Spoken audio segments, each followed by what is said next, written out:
before we actually get into Crumb's turn, you both, Crumb and Victor, you hear a voice behind you. At first it makes you jump, but it's actually kind of a soothing voice that says,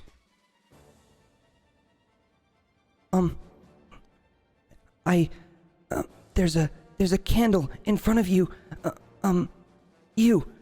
And you feel a poke on your shoulder, Victor. So you are being told by some creature that there is a table and a candle in front of you. As you recall, walking over here, you kind of know-ish where it is because you kind of got a layout of the room when you were walking a little bit. But you're not exactly sure. You start seeing a kind of ghostly wisp kind of leading you in the direction of a candle. And I'm going to ping on your map where it is. Okay, so can you all see that ping? Yep. Mm-hmm. Yeah. All right. So, Crumb, you hear the same thing. You hear that same voice behind, and that kind of ghostly wisp traveling in that direction. And that voice is now kind of hovering over the candle, and you hear, right here, here. All right, so Crumb, it's your turn. It's a trap! Well, I don't think it's a trap because he said that the voice is very soothing, which I appreciate a lot. Can we hear also in our area, or is that just them that could hear that? Just them. It was a soft whisper. Okay. Okay, I'm going to walk over to where the candle is because it might light up the place and we can go over to Trunks and everyone else. I like this idea. It's a smart move, Crumb. All right, so I am going to give you control of your token there. So now you should be able to move your own token. How many spaces can I move? You can move up to 6 spaces. Anywhere between 0 and 6 spaces. Everyone's going to get control of their token here. Can I jump over yeah, Victor? you can move through any ally's space anytime you want. You just can't end in their space. Oh, actually, you can. You're the only person who can end in an ally's space because you can hop on their shoulders. You're the only. I'm gonna just shimmy over for you, Crumb, making some room. Okay. I jump over. My head is in the darkness. All right, and then the candle is right where I'm pinging, so you need to move one more space to your right. All right. So there you see the wisp is kind of floating over a very translucent colored candle. As you reach your paw out to it, the ghostly wisp, this like kind of bluish hand wraps around your hand, but very softly wraps around your paw and places it on top of the wick. And you hear a voice say, Ahun Soha. And as that voice says that, the candle lights. Magic. Let's go. Let's go, Paw. Let's We can see so much, Crumb. All right. How do you move in area. the dark squares, by the way? You can use your arrow keys to move your your token. And then that's not your action for your turn. That was just like in your interaction for your turn. So now that the area has been revealed, you can still move up to those 6 spaces. So you've already moved, we'll say 2 spaces because you could have moved diagonally. So you move 2 spaces, and then from there, you can still move 4 more spaces if you want, closer to your party. Or you can decide whatever else you want to do. You can cast a spell if you have like a buff that you want to use. I know it's kind of a lot of pressure, so take a look at your spell list real quick, Crumb. It's on your character sheet there in the bottom right, the big box. There should be a tab that says spells, and that can give you an idea of some of the cool things you can do. Okay. I don't really see much of what is happening. So for now, I'm just gonna try and get closer to your party. Is that okay? Yeah. So you can move up to 4 squares in that direction. Okay. 1, 2, 3. And I don't want to stand in the darkness. I'll just stand on the edge. All right. So as you move into this space, Crumb, you kind of hop off the table. You kind of feel this coldness around you, like there is a ghost. You've felt this before. You've interacted with many ghosts. There seems to be a ghost near you. And we'll get to that. That's Crumb's turn. Victor, You're up. So Don't currently see any ghosts. Okay. The wispy thing is still on, like, hovering over the candle here. All right, I'm gonna move over a little bit. Can I? If I try to like, investigate this, does it take up like a turn? That would be your action to investigate, but it might be worth it. Tell me what you're trying to investigate, and I'll tell you if it's worth it. Just the candle itself to see why it causes light, but like nothing else seems to. You wouldn't even need to investigate. As someone who casts spells and who has seen this enchantment already in this mansion once before, there is an item somewhere around here that's kind of dampening the room. You're not sure how long this candle's going to stay lit, but it seems like the ghost is hovering over it, and she is like keeping it lit for now. For you. Oh, You can kind of hear some exasperated like noises coming from her, just like go. Okay. She's saying go? All right, I can't forsake her dying wishes. I guess I'll just go a little bit. Your dying wishes. Chill next to Crumb. Say, what's up, little homie? So as you move through that space, I need you... Actually, you don't roll anything. I roll something.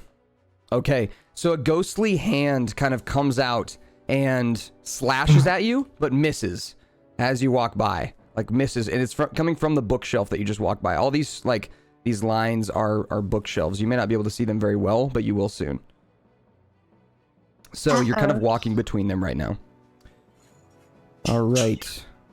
Next up, well, that's not your turn. Hold on. Do you want to do something as that ghost comes out and attacks you?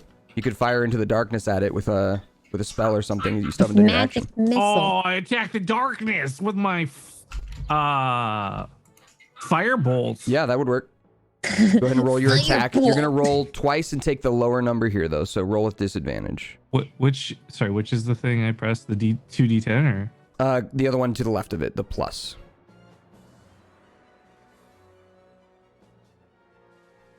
Okay, so both are gonna be 10, and both are actually gonna hit this ghost. So this particular ghost, what that means is you're just gonna deal your regular damage to this thing. So click on the 2 whatever, click on the damage, and that'll roll it. Okay, nice. So as that ghost comes out to slash at you, and you fire your firebolt at it, it actually, before it can even disappear back into the darkness, the ghost dies.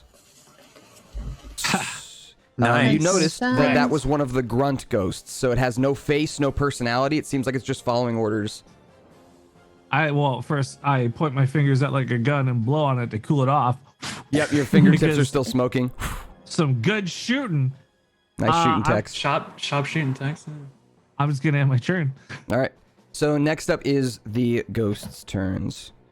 Uh-oh. Remember last So session when there from was so here- many dice rolls? A ghost moves over to Trunks. Another ghost Moves over to Trunks. moves over to Trunks. This ghost is going to move We've out got our here. back to the bookcase right now, so I feel like we This can come out of ghost there is as gonna well. move there, Victor. and this ghost is going to move there.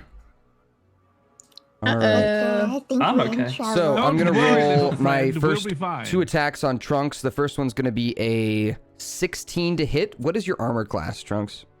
It is In the shield. 18. You said 18? Yep. So that's gonna miss. And the next one's a 4, so that's also gonna miss. So both ghosts go to attack you, but your shining armor, which is built for fighting ghosts, as they slash at you, it just clangs off of your armor. No effect. Korax, the next one's gonna attack you with a 16 to hit. Oh my gosh. What is your armor class? 12. All right, so that one's going no. to deal a total of 6 slashing damage as it brings its claws across you. Next one's going to attack Crumb with an 8. I think an 8's going to miss. What's your armor class, Crumb? Thank God. 13. 13. Okay. And the next one's going to attack Victor. Victor, this one's for 12. What's your armor class? 10. 10. Okay. So that one is going to hit you for... That one's going to be for 6 damage as well. So a slash across you. And then the candle, the ghost that's like floating over the candle, you can tell is kind of losing power as the candle's starting to dim. And on Maximilian's turn, which is up next here, he reaches his hand down, and he's kind of looking over at the candle, and it looks like he's learning, like Maximilian is learning from this other ghost, because he's never been out of the main area. So he puts his hand down on the candle that's in front of you guys, and focuses his energy on it, which lights up that area very nicely for you. So now both areas are fairly lit up. He doesn't seem quite as exasperated either. Like, it doesn't take as much energy for him. So that I look at Maximilian, and because of our great friendship, I nod, and he understands, and he nods back. He does. He does nod back. You're both thinking you finishing each other's sandwiches. So that's Maximilian's turn. Next is Korax. All right, I use my 3rd level spell, Summon Undead. To summon my ghost companion to maybe help shield me from attacks. All right. Here is your ghost companion. He is purple. Oh, he's so cute. And he is controlled by you. Can I have him attack on the same turn as he's summoned? I believe so. Okay, I think he rolls his own initiative, doesn't he? Or does he move on your turn? I'm not sure. Let me look. While you're thinking, just tell me what you want to do with him, and we'll do it. I'd have him attack the ghost that was attacking me. Maybe aggro him. Okay. All right. So, do you have a name for him, or do you want to describe what he looks like to everybody? Oh gosh, I didn't even think of this. You don't have to if you don't want to. I'll come back to that. Yeah, no problem. So, do you have his stats too, or not? I don't know if it gives me stats. Let me see. Summon Undead Warlock spell. Summon Undead. Yeah, so when you click on the spell, it gives you the stats there. Okay, yeah. Armor class 11 plus level of the spell, so 3. So 14. Armor class 14. Hit points is 30 for Ghost. Speed is 30 feet. Yeah, so 30 hit points, armor class 14. All right, perfect. And then would you like to have it do one attack, or would you like it to do its deathly touch? So it can do like a regular attack, or it can do a... Oh, no, that is the regular attack. That is the regular attack. So it's called deathly touch. You roll a d20. So in the bottom left of your D&D Beyond square here, you see the d20 icon. It looks like a big d20 on the bottom left. You see it? Of your D&D Beyond character sheet. Should look like a dice. Oh yeah, I see it. So if you click on that, and then you click on the d20, and then hit roll. Nice. 17. Ooh. All right. So with a 17, that's going to hit this ghost, and then now you're going to roll a d8. Would Deathly Touch even affect another ghost? Spells level necrotic, the creature must succeed in wisdom to be frightened of undead. Let me check these ghost grunts real quick. They are immune to necrotic damage, but I'm feeling generous about this, and I'm gonna say that you've known this, you've prepared for this, you've kind of altered your spell over the years that you've used it, and it no longer deals necrotic damage. We're gonna say that it deals. What's your favorite elemental type? Maybe fire damage? Yeah, let's do fire. Okay. So as it slashes through, like with a fiery, smoky trail behind it. Oh, was that D10? Yeah, that was a D8, which is good. And then it did 6. Okay. Yep. And then you add 3 to it. So anytime you roll your damage with this, please add 3 to it. So cool. So 9. In that case, it's gonna be 9 damage, which is gonna take this ghost out. So as you slash across it, the ghost turns to ghostly dust in the air and dies. And cool. That's that. Very nice. And then that is going to be your turn. We're going to say the ghost is just going to go on your turn. And then Grog, you're up. Okay. I'm assuming my great axe is like capable of damaging ghosts, right? Yep. Everything you guys have on you is capable of damaging ghosts. Okay. I want to move up to above. I'm gonna move this like that. I'm gonna move to here and attack this ghost next to me. You got it. We'll just swing it in with the great axe. Perfect. Go ahead and roll your attack. So click on the plus. I think +6 or whatever it says next to it. Yep. Oh. Rolled a 2. Unfortunate. That's gonna miss. But I believe with your class, I think you get an extra attack as a barbarian. I was reading this just now. Yeah. Okay. So should I just do the same thing again? Yep. So you can roll again here. Alright. That'll be okay. And then if you'd like to rage too, you can if you want. Yeah, I was just trying to read about the rage thing. Oh my god, these are low rolls. We'll get them out of the way now. It's fine. That's okay. An 11 still hits. Their armor class is 10. Thank goodness. Okay, so I just hit the damage one now. The damage roll. All right. Yep. So click on the damage. Okay. Which is that big old D12. Nicely done. 9 damage is going to kill this ghost as well. Nice. You're taking him out. Not bad. One-shotting. My gloves, that counts as an action, right? To, like, grab a ghost? Yeah, let's say I wanted to try and grab the other one. I wouldn't be able to on this turn, right? Yeah, right. Correct. Okay. You could, though, what you could do is you could attack with a weapon once, and then with your extra attack, grab. I'll allow that, since that's considered an attack. Gotcha. But you used both attacks on this turn already. So. All right. I might move just down to here. Totally fine. Yeah, I'm just going to move there. All right. Next up is Trunks. I'm not last. Woohoo! Correct. Okay. Well, I mean, I guess I should probably just attack the ghost on the diagonal. I assume that I could probably hit that distance with most attacks, right? Yeah. Yep. This so any ghost that's or any creature that's either next to you, above you, on any side of you, or diagonal from you is within melee range. So any of these squares that are around you. Okay. And are there attacks that I can do that don't check off a box that I have to like eventually rest to recover? Does every just your regular basic attacks. So like if you want to just roll with cantrips. Your weapon, you don't have to use any spell slots for that. All right. I guess I'll do the Morning Star. All right. So go ahead and click on the plus, I think +6 or +5 or whatever. And that'll roll the hit. You can use cantrips. Oh, good. Oh, good. Super good. That's great. We rolled a 1. So that's rolls are going well today. It's a natural 1 on that one. But don't worry. I have another you'll get better. It's action, all good. Right? That is your action. I believe as a paladin, you also get extra attack, but let me look. It says attacks per action 2? Yeah. Okay. So you can roll again if you'd like. All right. Let's do something better. Wait, it hit the ghost, but the ghost's still alive, right? Or did it not hit? Your attack missed the ghost. So as you swung, the ghost kind of ducked out of the way. That first one missed. All right. Please. This is... okay, there we go. There we go. Nice. That better hit. All right. Yeah, it does. So go ahead and roll the damage. All right. And come on. So bad. 5. So bad. All right. So this time, as you swing the Morning Star through, it does hit the ghost. It makes contact. The ghost kind of shudders. Its ghostly form flickers, but it's still alive. I'm so useless. That is your actions. Now, everyone on your character sheet, so for the next round of combat here, let's check and make sure nobody has any bonus actions that they wanted to do. And we can kind of retcon. We can go back and if you had a bonus action you wanted to do. So everyone on your character sheet, click on the Actions tab on the character sheet. Click on the Actions tab. And then below Actions, you'll see a bunch of black buttons. One of them says Bonus Action.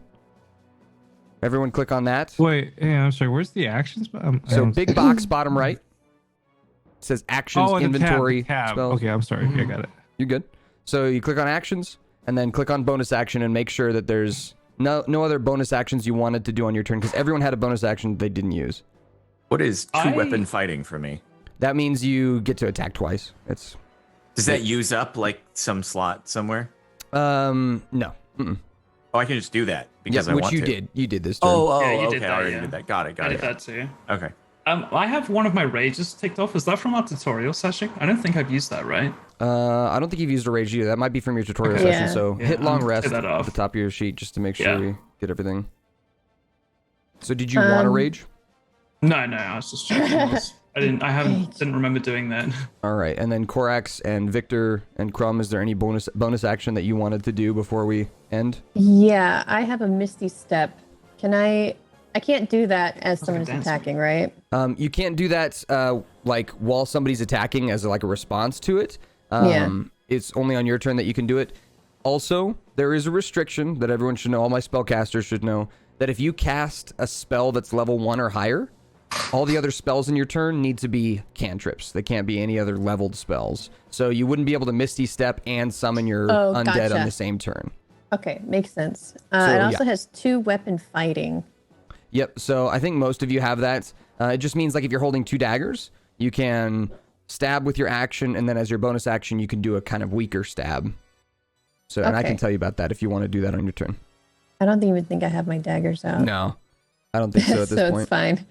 All right. And then Crumb and Victor, anything you guys want to do that I missed? I didn't want to deprive you of your bonus actions. No, I'm good. I am also good. Perfect. Okay, this is the end of the combat round. This is the last thing that happens after Trunks goes. You hear that voice from across the library. Oh, let me see. Oh, Maximilian. You made some new friends. I'm gonna have fun with this. And you all see these ghosts that are around you kind of like rage out, like, and they all start kind of like swinging around in different motions and throwing their flurry of attacks out in random directions, and more seem to appear in the library as well. So this creature is hiding in the darkness from you, and is seems to be the one summoning these ghosts, which are pretty weak, but in numbers they're going to be a lot. So starting up at the top of the combat round, before you go, Crumb, that ghost actually gets to go first. The one that's helping with the candle, the one that's like kind of like a girl's voice, like a little girl's voice, says, I can't hold this much longer. I'm sorry. And she kind of disappears as that area goes dark. Now, I'm not going to darken it right now. Victor and Crumb, just understand that your area is dark at the moment. But you can see your party. You can see them very clearly as Maximilian is lighting up that area very well.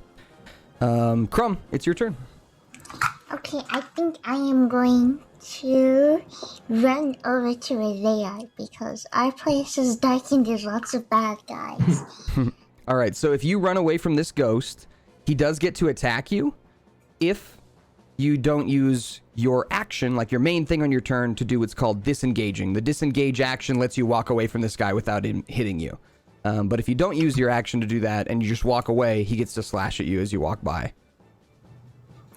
So if you want to take that risk, you can. What's the disengaging thing? It's basically just you're using up your turn to make sure you don't get hit as you move through past the bad guys. Yeah, I think I'm gonna do that. Okay, it's fair enough. So you use your disengage action to walk your way over to your party, and you can either hop on one of their shoulders or onto the table, or you can just stand next to them, whatever you'd like to do, wherever you'd like to end. I am just going to stand here. Okay, perfect. That is Crumb's turn. Victor, we're going to start going through combat a little quicker here. Yeah, could I? Because, I mean, she was so close. I could see the ghost, or at least I know where the ghost is. That's going to attack her, right? Yeah, you know-ish where it is. Cool. I want to twin spell this turn and shoot the ghost in front of me and the one that was by Crumb. Yeah, so you point your fingers at both of them. Yeah, go ahead dude. and roll me your 2 attacks.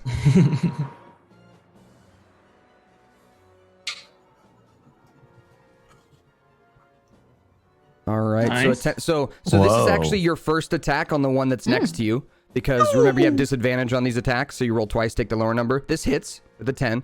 So go ahead and roll 2 more times here, and we'll see if your other one hits the one that was attacking Crumb. All right. So one of them is going to go wide, but go ahead and roll your damage on the one that does hit.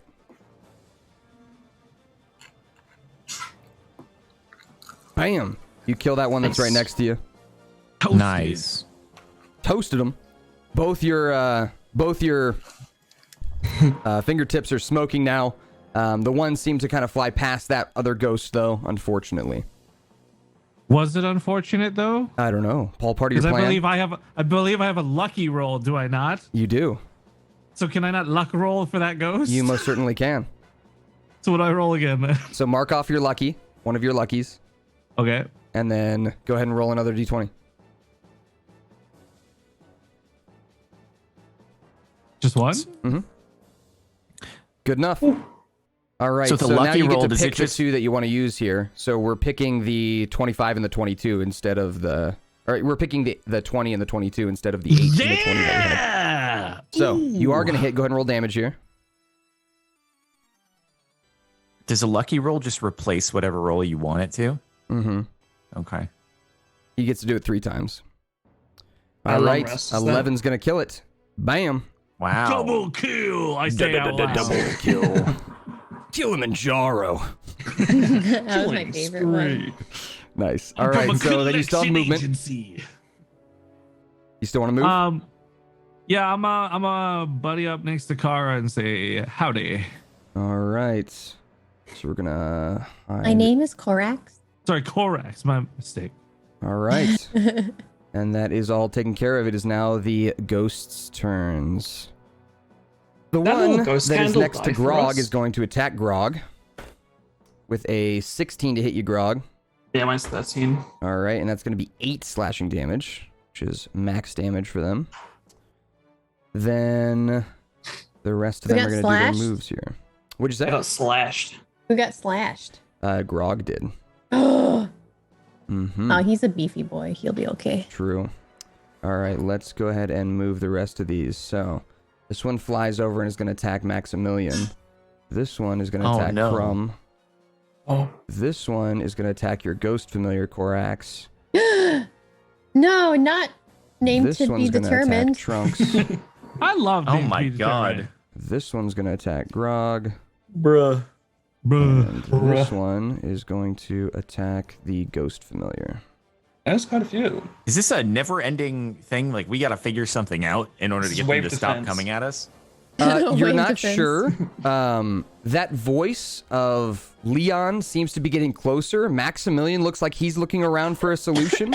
You do have an ally, a kind of unknown ally floating around right now, helping you with different things. So if you would like to call out for her help, you might be able to. It'll depend on kind of what you say. But she seems like she's giving her all to try and help you here and there with what she can do without getting herself hurt. So is that the person that lit the candle before or no? Correct. Okay. The one who lit the candle over here. Could we ask Max to, because obviously Max is able to light candles too. Is he able to like fly up with the candle? Is he able to be like, our vision and scout or anything? He might be able to lift it up. That's not a bad idea. I like that problem-solving solution there. Hopefully out of range of attacks, but also giving us vision at the same time of this area. I guess the big problem would be that Max can't touch things that aren't like creatures. Like he can't pick things up. Yeah, the candle's real. He's, right. Yeah. So he can attack other ghosts. He can touch you guys and like pat you on the back or shake your hand, that kind of stuff. But he can't interact with things that aren't living. I didn't mean to roll. You're good. Okay, so with that, those ghosts are going to all make their attacks. So we're going to go 2 more attacks on Trunks here. Oh, boy. The first one is an 18 to hit. The second one's a 17 to hit. So I think only the one's going to hit, right? Because your armor class is 18? Yeah. All right, so that Which one's going to be... Which 2 are attacking Trunks right now? This one and this one. I will explain these blue ones in a second. They're a little different, slightly different. So yeah, the one who's a grunt, this one over here hits you, Trunks, for 5 damage, 5 slashing. So go ahead and mark that off your HP. How wide are each of these squares? 5 foot. Okay. Yep. One's gonna attack Crumb. Oh, I dropped my D20. I'll grab this other one. All right, that one's gonna be a 12 to hit you, Crumb. Your armor class was what? It's 13. Okay, misses. Saved. The blue one and the other grunt are going to attack your ghost familiar here with a hit and another hit for... It's going to be a total of, with the 2 attacks combined, it's a total of 13 damage on the ghost familiar there. And then one's going to attack Max. And with a 19 is going to hit Max for 8 damage. Ow. And I will explain these blue ghosts to you. So as they appear, they seem like they are ghosts that are in the process of being turned into grunts. They still have some of their personality left. You can see their faces. They are hollowed out and kind of, they look thin and malnourished. They are covered in chains as well. And those chains lead off into the darkness in this direction over here. So they're not aberrants. They're just on the way to grunts. Correct. Is that right? Correct. They're ghosts who are currently losing their personality and are being controlled by something in this direction above you. Okay. And that is their turn. Next up, we have Maximilian, who looks over at the rest of you, and he says, "What would you like me to do? Should I hold the candle?" He's like fighting off the grunt ghost that's next to him. Oh yeah, so he's like concentrating on keeping the candle lit right now, right? Mm-hmm. Okay. Can I shout an inspiring message to him? Sure. What is it?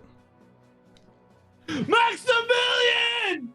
Give it your all! He looks anime. over you. His eyes get real big, and he looks at you, and you see his ghostly aura start to like Super Saiyan out. Yeah! And he's like, "That's my friend!" He's gonna roll an attack with his staff on the grunt that's next to him. He's gonna hit for 8 damage, which is just quite not enough. Oh my god, he went Super Saiyan. Not enough to kill this grunt, but this grunt's at 1 HP. And as he stabs it with his staff, he's like shouting, "Ah!" Korax, it's your turn. Okay.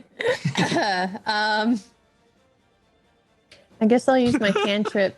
Okay, question. So my effects say they're 2d8 and 2d6. Is that right? So your effects of what in particular? Of which thing? Create bonfire and mind sliver flavor. Okay, so those would be like 2 different damages. So for 2 different spells. So for example, create bonfire, you create a bonfire underneath something and they have to dodge out of the way, otherwise they take that damage. Are we level? Oh, we are level 5. Never mind. I thought we were only level 3. Yeah. 5th level cantrips are a bit more powerful. Okay, cool. Yeah, I will use. Actually, let's use create bonfire. Okay. Let's make a barrier between. Actually, let's put it right in the middle on that blue ghost below Maximilian. Okay. Sounds good. So go ahead and you don't need to roll anything. What is the save? What's the DC number that my character needs to beat here? My bad guy. Should say like DC something next to it instead of to hit. It'll say like DC. Yeah, I'm looking for it. Let me see. Saving throw. Where is it? I don't see it. Oh, so Dex on your spell 13? list. Well, yeah, it should be about 13. I was gonna say. Yeah, Dex 13. Okay, so he rolls an 11, so he's gonna fail. Go ahead and roll the damage. Okay. Oh. All right. So it's actually going to be that first one. So if you notice where it says 9, it says it rolled 2d8 for you already. So 6 plus 3 there. So that's going to be 9 damage, which is not going to kill the blue ghost, but is going to damage it pretty badly. So as it singes the ghost kind of flies up a little bit, and then it gets yanked back down by its chains as it goes. And it does stay there for a while, right? Yep. Okay, cool. All right. This isn't burning me. Nope. No, it's only in that square. It's a 5-foot AoE. It's just so it's right on that square. That's it. So next up is would you like to move or use your bonus action at all, Korax? I guess I'm okay where I am. All right, it's the ghost turn. Your turn. Your ghost turn, I should say. Oh, my ghost turn. So it looks like the maps are different on Roll20 versus on your stream. Which is the accurate? What do you mean? If you refresh, it sometimes doesn't update. Oh, okay. Yeah. Refresh then. Basically, it's just this small area right now. Okay, I see. I'm gonna attack. He's gonna attack the one in front of Crumb. Okay. Go ahead and roll the d20 in the bottom left there. Remember, we click on the d20 icon, and and then we're going to add 5 to this, whatever the roll is. 11. So 11 is going to hit. Now we can roll damage. Nice. Okay, cool. That's D8. Hydration check. Everybody drink some water. All right. That 4 damage is going to hit that ghost, and it's going to, again, shudder its form, kind of wiggling in the air above Crumb. Looks like it's going in for another attack on Crumb soon, so I want to kill that guy. That is your ghost turn, Grog.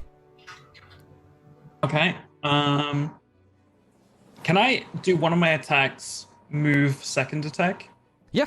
Mm-hmm. Okay. You can do your turn in any order you want. So you can attack, move, and then bonus action, or you can bonus action, move, attack, or whatever. And my second attack is that's my bonus action, right? It is not, no. Oh, it's not, okay. Alright, well I want to hit the one that is underneath me. Okay. So are you hitting it with your axe, or are you trying to grab it? Yeah, we're still gonna use the axe. Go ahead and roll your attack here. And a 20 is going to hit. Go ahead and roll damage. Okay.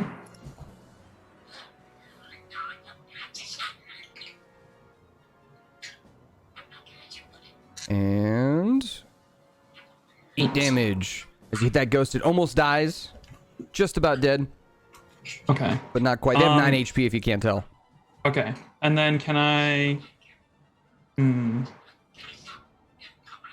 Its form is like fading right now. You basically cut it in half with your axe, and now it's just like 2 halves, kind of like a split wire, like barely alive. I think I wanna swing at it again. I wanna try and finish this one off, I think. All right. This one.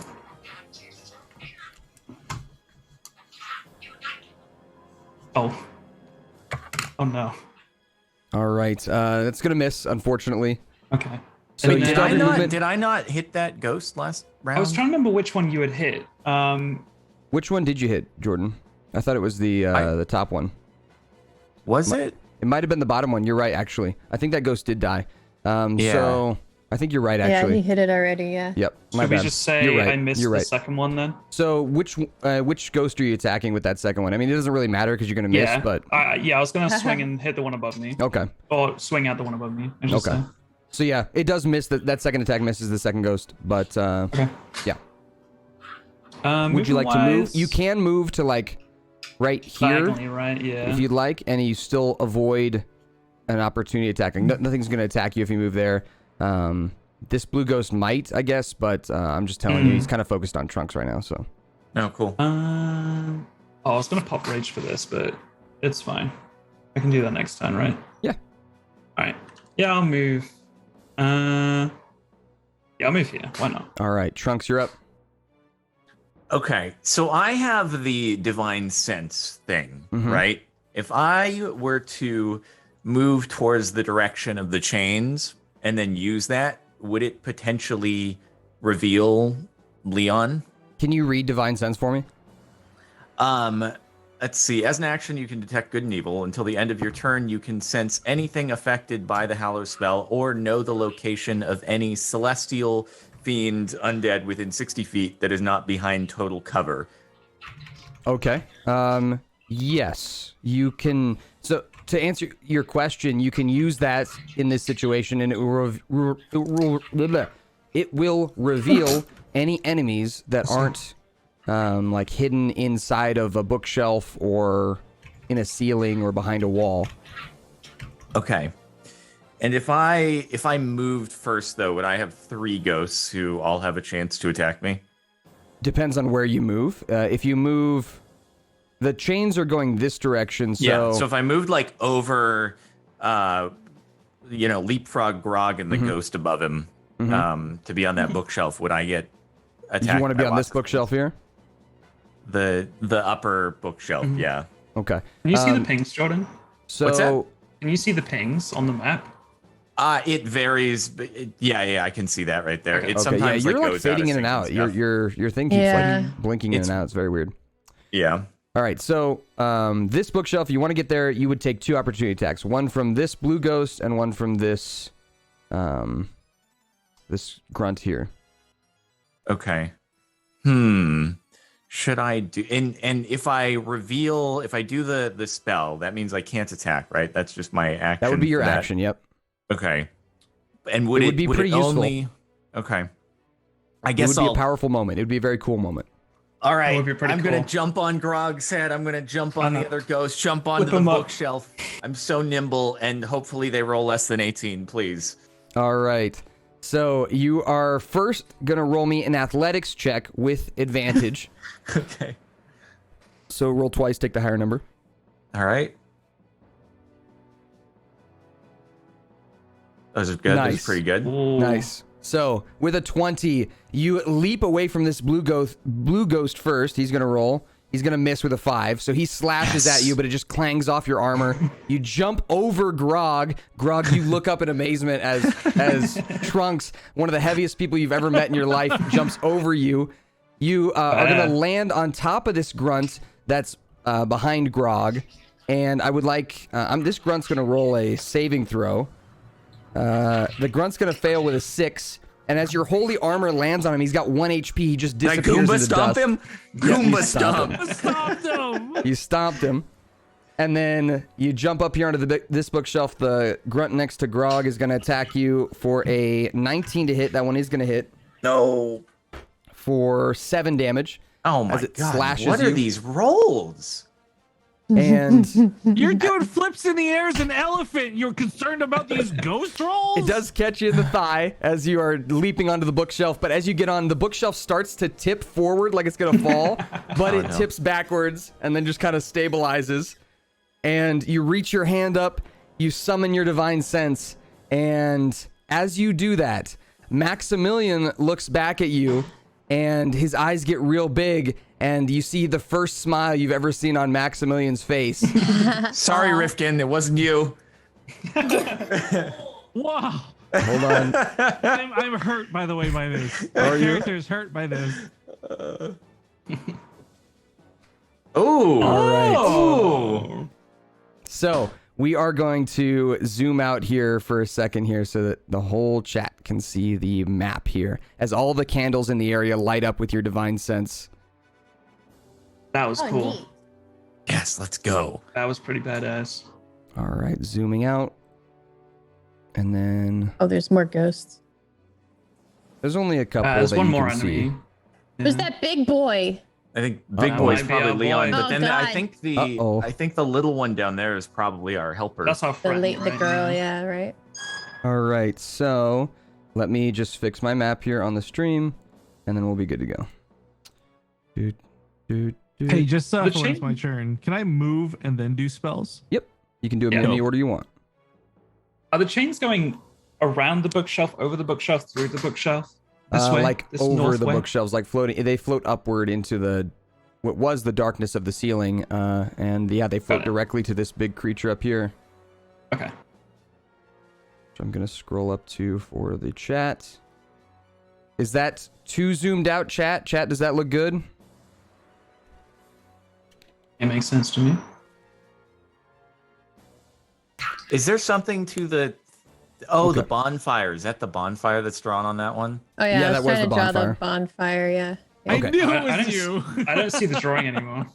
I deleted it because I didn't like it. Okay. Okay, Oh. so It burned out, dude. It burned here's out. something you should know about my combats. So the first thing is if there is a character with a silver border around them, a silver circular border, that is an ally, okay? So silver circular borders are people who are your friends. Orange and yellow circular borders are not your friends, okay? These are bad guys. Understood? Wait, Crumb is a bad guy? Yep, Yeah, you and what's Crumb are this, both a bad bad guys guy? because you're orange and yellow, yep. Wait, what Yeah. about Cars Familiar? Cars Familiar is... I'm basically just I'm reusing a token from another... Okay. So it should be an ally. Okay. Yeah, it is an ally. You're correct. So I guess whenever you see this thing that looks like a purple ghost, that's Cars, because I'm never going to reuse that in this campaign. Okay? Oh, he's so cute. He is. He's very cute. All right. That is Trunks' turn. Trunks, the whole area lights up. You all do see a young-looking girl ghost. She's wearing a sun hat and holding on to what looks like a ghostly bouquet of flowers. and she's kind of floating above a back table. Her form is flickering. She's got her head, like, hand on her forehead, like she's used up a lot of her power. And immediately you hear Maximilian say, Anna? I was just about to say, is that Anna? And it is now Leon's turn. Oh, God. As Leon... We're going to wait for Car to come back. Here. Oh, okay, perfect. All right, so as Leon floats forward... Oh, God, I'm right there. Look at him. I'm taking mad damage. Are you regretting your... Well, no, I figured I didn't know what the range was or how far away he was. I wanted to get closer to where the chains were coming from. Now I realize I might not have needed to do that. I was going to yank on a chain next and see what happened. But this is much better. Well, I've never seen a group like you. Oh, God. Look at you, big man. And he floats over to Trunks, and he is going to attempt to wrap his chains around you, Trunks. Oh, I need you to roll me a dexterity saving throw in the top left of your character sheet. Oh. Is Come this on, just... Trunks. I get no advantage, just straight up Nope, one roll? straight up roll. Okay, thank goodness. Whew. All right, so with a 17, he whips his chains out from his body, and they go to wrap around you, but you just kind of like squirm your way out of them, and they kind of fall to the top of the bookshelf and trail off onto the ground. As his eyebrow raises, I'll give you a description of what Leon looks like. He's this kind of greenish blue colored humanoid. He looks like he's human, but he's bulging at the sides. He's very large and obese. He's 2-3 times the size of Trunks, maybe even 4 times the size of Trunks. He has no hair on the top of his head, like 16 chins, and the clothes that he's wearing are like a big cloak. Kind of looks like a big cloak with all these like arcane symbols on them that, Victor, you would recognize these kinds of symbols. This is like a sorcerer garb. Nerd. Nothing in particular stands out other than just you recognize that as he seems like he was a sorcerer in his last life. Yeah, he was a huge nerd. Yep, big nerd. Okay. Is the wizard. He is then going to take his legendary action, and he is going to raise his chains up and whip them out like whips, like he's whipping a horse or trying to get a horse to go faster. And as he does, you see all of the grunts and the blue ghosts kind of enrage up like they did before, and they all get their extra attacks. So, Grog... Why does he get to do 2 things in his turn? He did. That is going to be a 14 to hit you, Grog. What's your armor class? 13. 13, so that is going to hit you for 4 damage. 4 slashing. The blue ghost is going to attack the Car's familiar there, which is a 13 to hit. What's your ghost armor class? Let me see. I think it's 14. Yeah, 14. 14, so that's going to miss. And then the grunt above the ghost is also going to attack it and hit for 2 damage. And then the one above Crumb is going to attack Crumb, as I said it would, with a 19 to hit Crumb. Okay, I got hit. Well, it's not going to do 19 damage. That's just to hit your armor class. It deals 6 damage to you. Oh, no. Slash. And then these 2 ghosts get to go Your as health well. should be at the top right of your character sheet. I just hope you have a heal spell, Crumb. What'd you say, Grog? I was saying to Crumb, it should be current and max in the top right of your character sheet. Yes. So you can't find your health, Crumb? Yeah, it's in the top right of your character sheet. Damage. All right, perfect. The one's going to attack Korax with a natural 1, so it's going to miss. Then the one's going to attack Victor with a 16 to hit Victor for a total Shouldn't of it 5. fall on its sword if it got a natural 1? It doesn't have a sword. I don't know how to, it's slashing with its claws. But this one slashes at Victor and hits you for 5 damage, 5 slashing. And that is Leon's turn. We're back up to the top with Anna, who is going to fly over in this direction. And she is... Actually, no, she's going to fly in this direction. Around so she doesn't get hit by anything. And then she's going to cast Healing Word on Crumb. Thank you, Anna. You're going to heal for 4, Crumb. Heal for 4. Woo! And What's Crumb's she HP? says... Crumb has a total of 14 max. She took 6 and then gained 4, so she's down to 10. 12. Or 12. Was it 14? 12, Yeah. 12. Sorry, 12. You hear as Annabelle casts this spell on you to heal you a little bit. Remember, you heard that Annabelle had magical tendencies. You heard that she was, the kind of kid who liked to learn magic and study it and that kind of thing. So this might be one of the things she picked up along the way. And all you hear, Crumb, from kind of off in the distance, you see her and she says, "Pretty kitty." And Crumb, it's your turn. Okay. I can. Ooh, should I? Oh, I can heal people, right? You can. I'm down 12 right now. Yeah, Who's I think Jordan would be a good heal current target. total? I'm down 11. That's Oh. a third of my health. I have 44 total. Do I have to move to them to heal them? What spell do you want to use?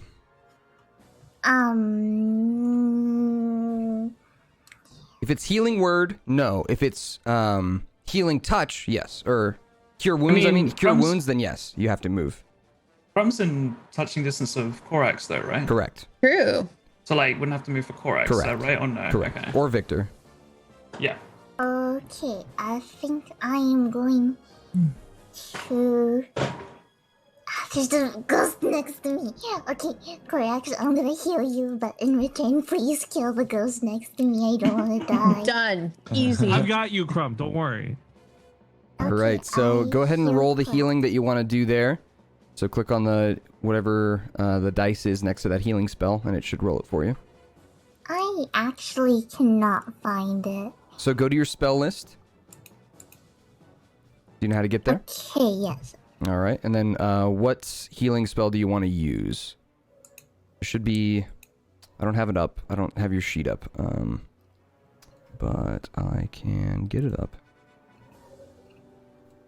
What level am I? You're level 5. Okay, I don't know. I have stuff like detect magic and magic missile, chill, touch, and message, but I can't find any of the healing ones. Ah, did we not take any healing spells when we made your character? Let me look here. Are these from? Let's Wait, see. what is she? She did. Let me look. Yeah, because we talked about her being the healer and all that. Yeah, I thought that was the whole point. Oh, God. Let me look. All right, spells. Known spells. We just forgot to pick your spells out, or we didn't hit save when we did it. So we're gonna do that real quick. I'm gonna get you a healing spell here. We're gonna do cure wounds. We're also gonna give you healing words. So you have some ranged healing. We're gonna give you. Let's see here. We're gonna do lesser restoration. And we're going to do... You have magic weapon all the time, which is good. It's a good attacking one. We're going to do... Let's do... Daylight. I think Daylight's a good spell for you. Well, we can do mass healing word. That's really good. And... Because you get 7 of these, so we're going to just need to pick them all out here. So I'm just giving you a good variation here, and we can... after this session, we can go through and actually pick the ones out that you want. I just don't have time to go over all of them right now. That's fine. So we'll do Spirit Guardians, and last one here we'll do...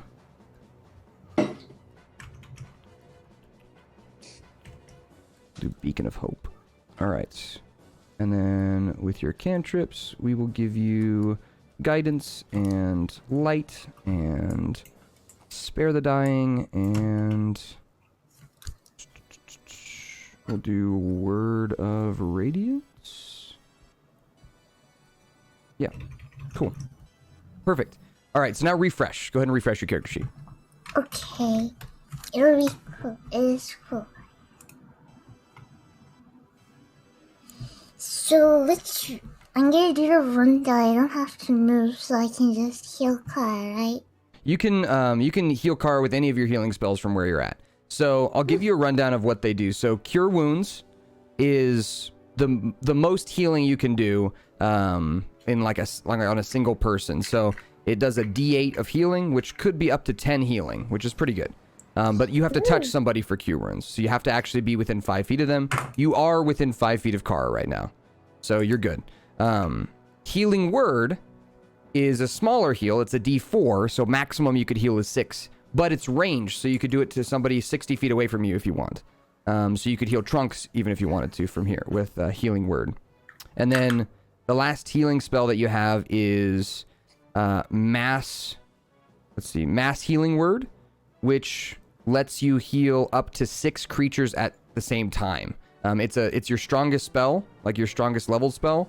It lets you heal D4 to up to 6 creatures. So you can heal like Kara, Trunks, Victor, and Grog, and yourself all at the same time. So yeah, that's like your big one, but I would save that one. Ooh. Okay, I will use Cure Wounds on Kara. All right, so go ahead and click on the D8 plus 2. All right, so Kara, you're going to heal up first. Okay. Nice, I'm back up to 30. That helps a lot. Thank you, Krem. Let's go. All right, nice job. And then from there, you should be good to go. And next up, we're going to have... I think we went from Chrome. Sorry, I got a bunch of things open to Victor. Okay. So can I use Tides of Chaos whenever? Tides of Chaos is you can use it on any skill check, I think. Okay. So like perception, investigation, all those kinds of things. Okay, and if I understand, I have 5 sorcery points. Mm-hmm. I could use 2 to twin spell, right? So I already did that once. So if I do it again, that means I've used 4 of my 5, right? Mm-hmm. Okay, I'm gonna do that again. Okay. But then, actually, before I do, am I able to shoot through people? Like Crumb's in front of me, can I attack the ghost in front of her? Yeah. Mm-hmm. Okay, no dope. problem. So I'm gonna twin spell, Scorching Ray, which can hit 3 different targets. So I should be able to hit all 6 ghosts, right? Okay. Will you read twin spell for me? Let me hear it. What does it say when you click on twin spell? Oh my god. You can cast a. Wait, sorry, I had the wrong one open. Twin spell.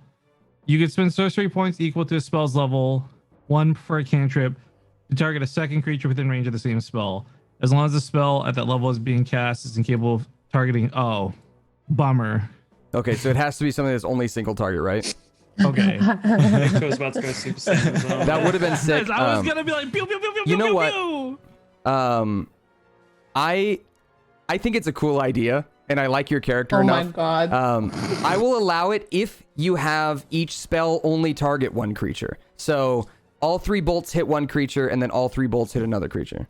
I'll allow it if you want to do it that way. What if you let him roll something, and if he gets a really high number, he can do it? No, I'm okay with this. I'm gonna go with this one, but maybe- that's a good idea for the future. Yeah, maybe it's a really like hard spell. This is So this is I'm pretty not tough going one. to do that then. I'm just going to cast Scorching Ray like normal mode so I can target 3 things. Uh-huh. That is a good idea, though. I like that. The 3 I want to target are the one that's got like I don't remember which one. The one with the 1 HP. Yeah, so that would be The one max attack. Actually, that one already died. I don't think there's any more. Oh, that's with one that one got HP. Goomba stomped. Okay, never Yeah, mind. Trunks They'll finished attack that the one. one below me, above Crumb, and below Kara. Okay. Go ahead and roll your 3 attacks. We'll start with the one that's below you. This one, since it's within melee with you, you got to roll twice, take the lower number if it's right next to you with a ranged attack.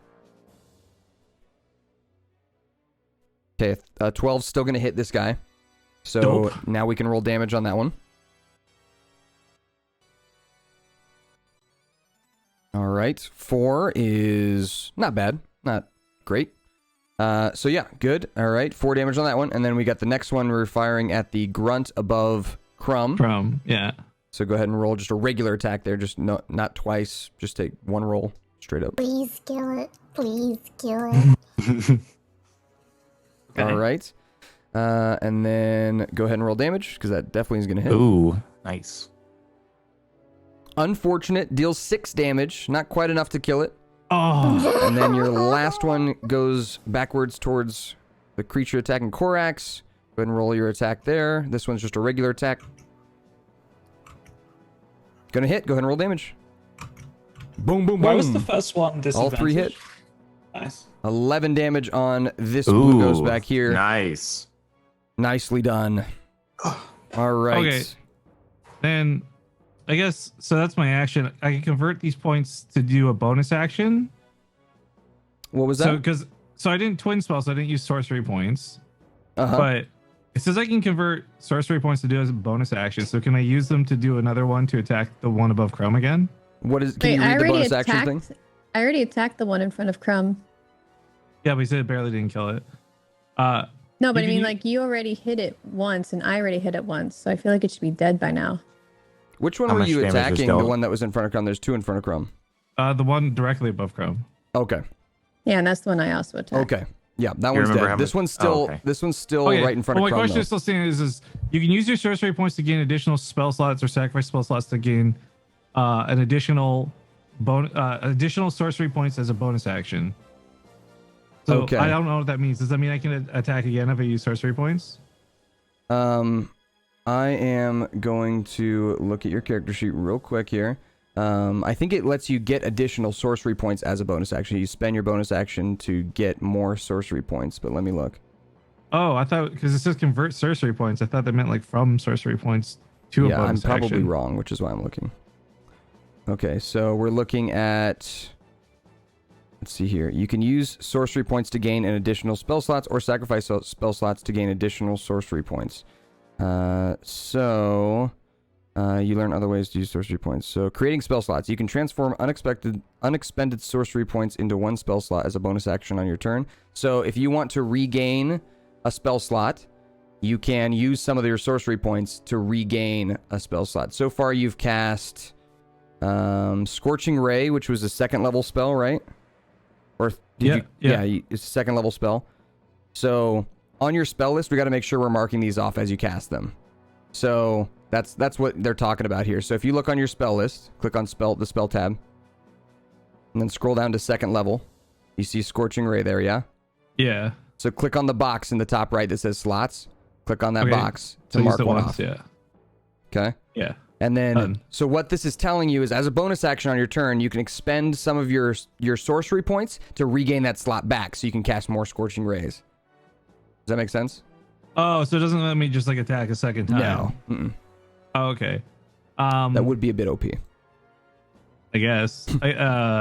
Just from my own knowledge. At low levels, it'd be gross. Yeah, I guess I just have my turn then. Alrighty. Sounds good. The ghosts get to go next.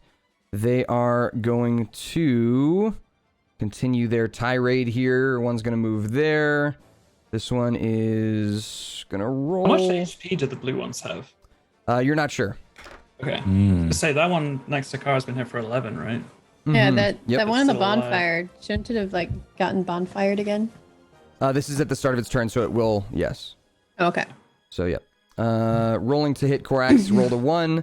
The next one that's on top of the bonfire is going to take damage. Go ahead and roll the bonfire damage.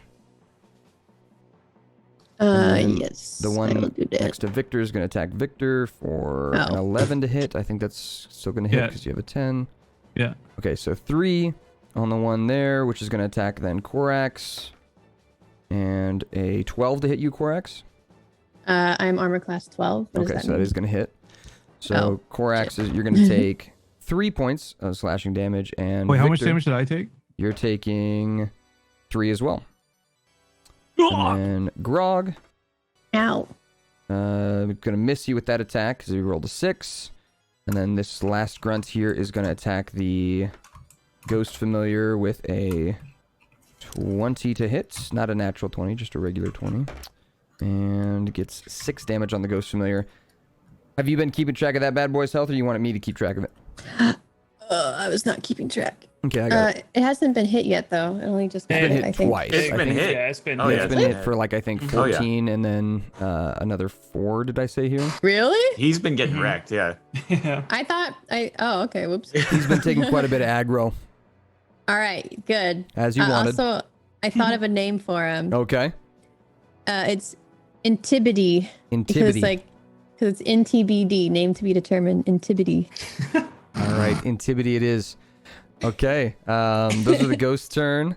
Maximilian is going to look around and kind of see the situation he's in. Look back. He seems very scared of Leon as he's kind of slinking away from him like an injured puppy. He's going to keep that candle. Actually, he doesn't need to. He lets go of the candle because of what Trunks did. He lets it go, and he's going to pull out his staff, and he's going to say, "No more, Leon!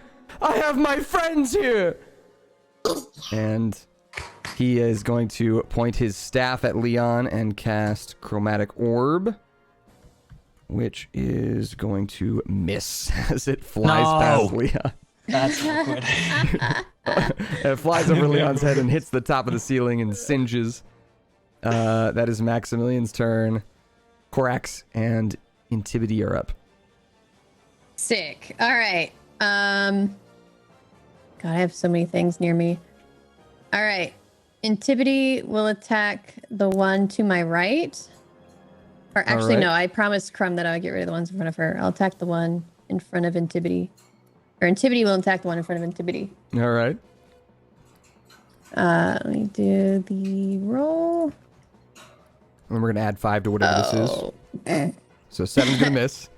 As Intibity attacks and misses for the first time here. Unfortunate. No! Okay, I'm just gonna run away. I'll use Mind Sliver on him, on the one in front of Crumb. All right. So it needs to roll a save, and then you go ahead and roll the damage. Let's roll Intelligence 13 save. Yep. Oh my gosh, why are my rolls so garbage? I need to get out of here. I'm trying, Crumb. 1 + 2. Oh no. That's like almost the worst roll I could have gotten. It fails its save, though, so it does take 3 damage, which is pretty good. All right, so it's got 6 HP left, as you know. And would you like to move or do anything else? Grog, you're on deck here. If I move, I'm gonna get attacked. True. So I guess I'll stay. All right. Grog, you're up. Trunks, you're on deck. Okay. I'm gonna swing my axe at the one next to Kara. Korax? Alright, sorry. Let me do the axe one again.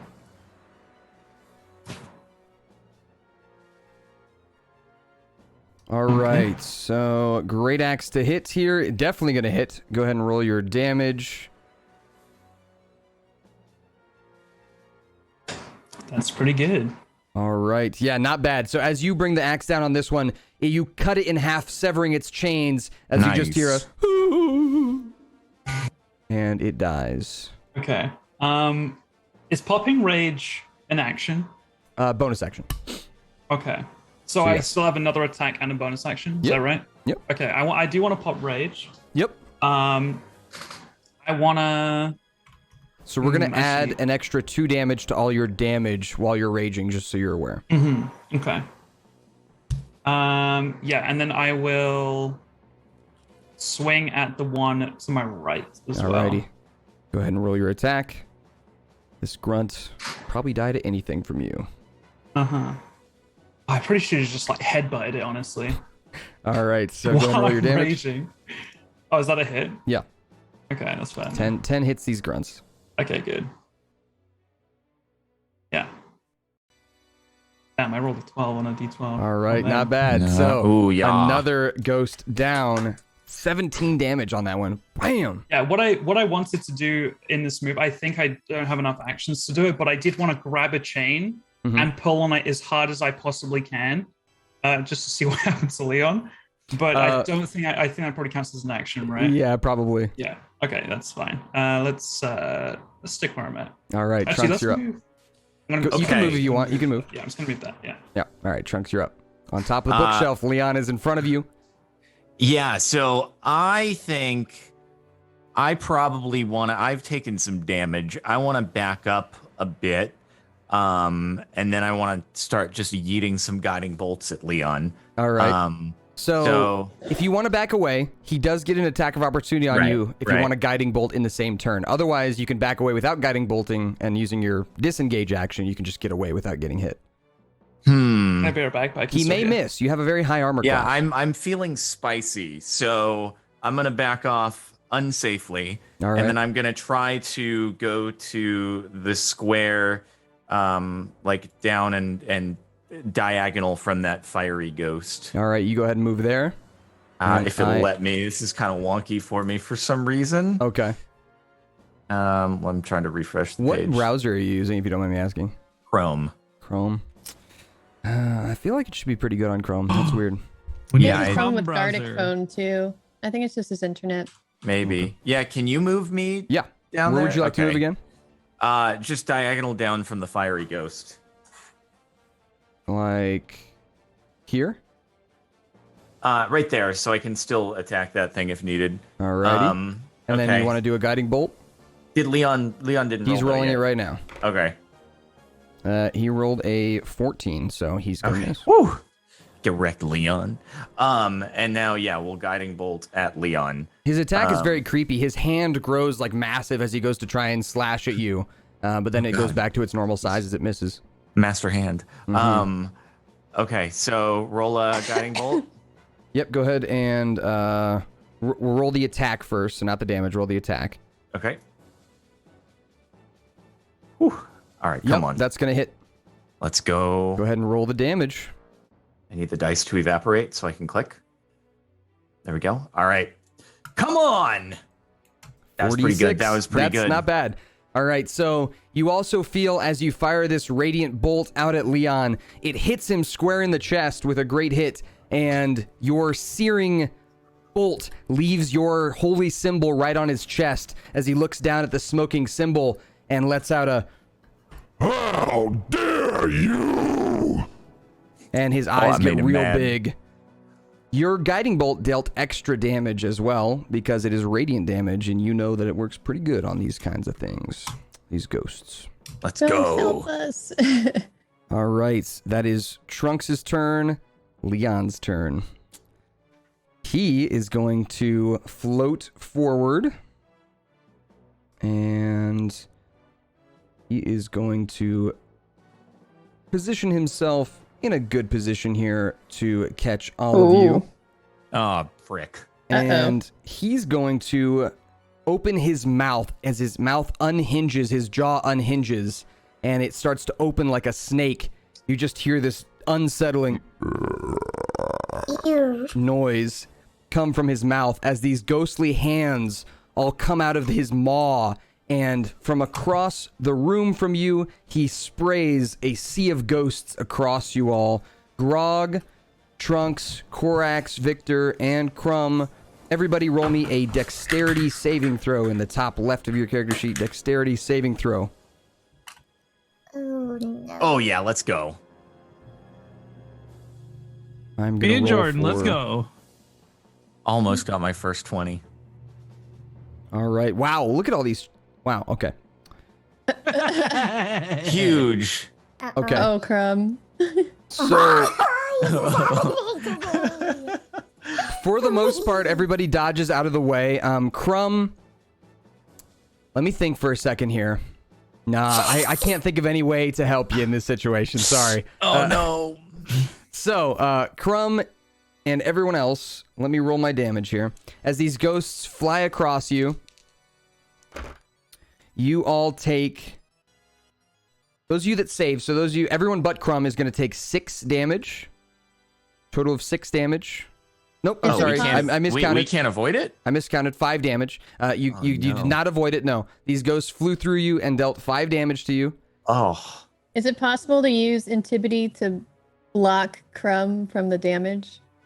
Roll me a second dexterity saving throw, Korak.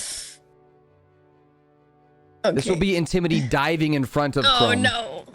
Okay, Intimidity is not going to be able to save Crumb from 10 damage here. 10 damage to Crumb. I wanna go. No.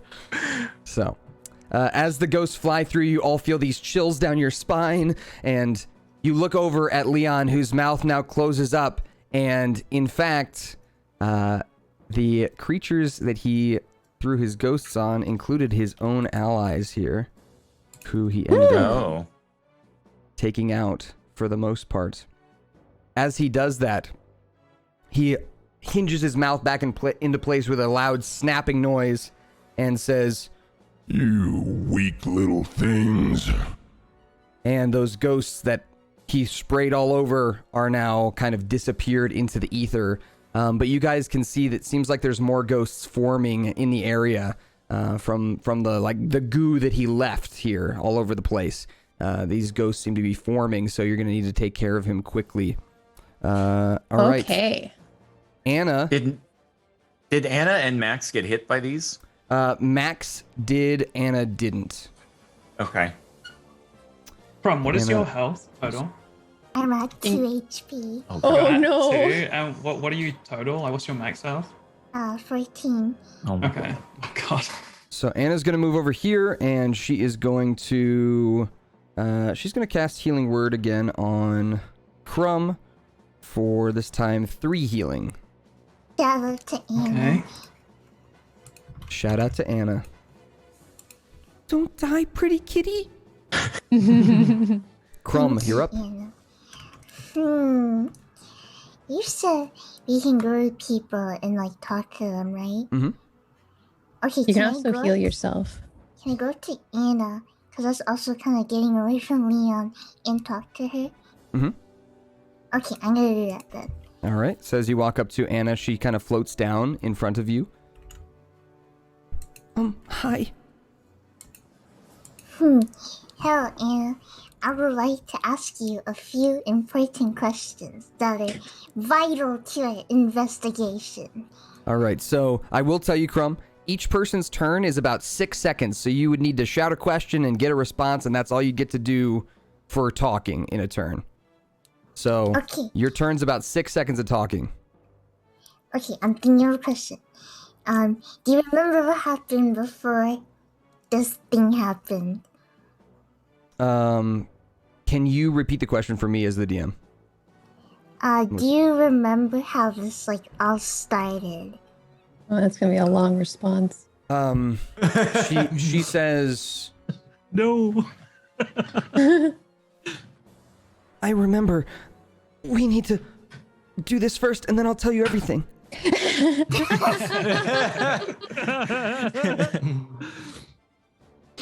So that's not your action for your turn. That's called an interaction. That's you talking with somebody. That's about all the talking you can do, though. So you still have your action and your bonus action left for your turn, and you still have a little movement too if you want to move more. Okay, what's everyone's health right now? You gotta heal yourself, Crumb. I think yourself, Crumb. Yeah, I heal you. Yourself. Because I can do the mass healing thing, and it also heals me. Mm-hmm. I'm 33 out of 50. We're 13 still... out of 32. 27 out of 44. I'm a little low. But... Oh, yeah, maybe it would be good. Okay, I'll do mass healing. All right, so mass healing word. Go ahead and click on the mass healing word, healing button. It's like the 1d4 plus whatever. Oof. All right, so everybody go ahead and heal up 4. Okay, cool. That's enough for me. That's pretty good. Any AoE healing's pretty good. All right, Victor, you're up. The talking thing, is that a part of your action, or could I say something to Leon before attacking him and then attack him right after? You can say anything that's 6 seconds or less. You can say, and you can get a response. Okay, I'm gonna twin spell Firebolt on him this turn. Okay. But before I do, I'm gonna. Hey, Leon, do you know Howard? Oh my god. Oh no. Hold on. Who's Howard? Howard, he's nuts. No! I really hope you miss. So, unfortunately, you can't twin spell on the same target. You got to hit 2 different targets. But oh, okay, we'll still do Firebolt. Whatever. Yeah, you can still Firebolt him, or you could do any other spell you want. Oh, actually, I'm sorry. This wasn't even showing up in the list. I just scrolled out. I got Magic Missile. Can I cast that? That's gonna hit no matter what. Magic Missile always hits. The Magic Missile, baby! All right, go ahead and click on the D4, and I think you do it 3 times.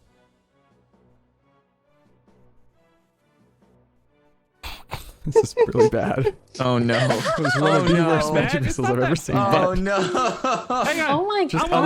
unlucky. Hang on. No, hold up.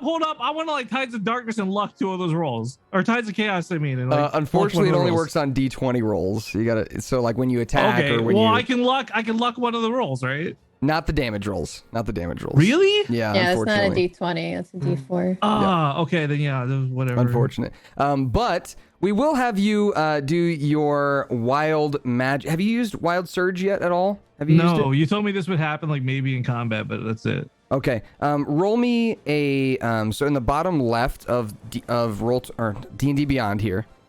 Yeah. Bottom left, click on the D20 icon. Yeah. And then click on the D100. And go ahead and roll for me real quick. Wait, what is this? It's Okay. gonna be great. I You're don't good. know what this is. You're good. This is gonna be great. You're fine.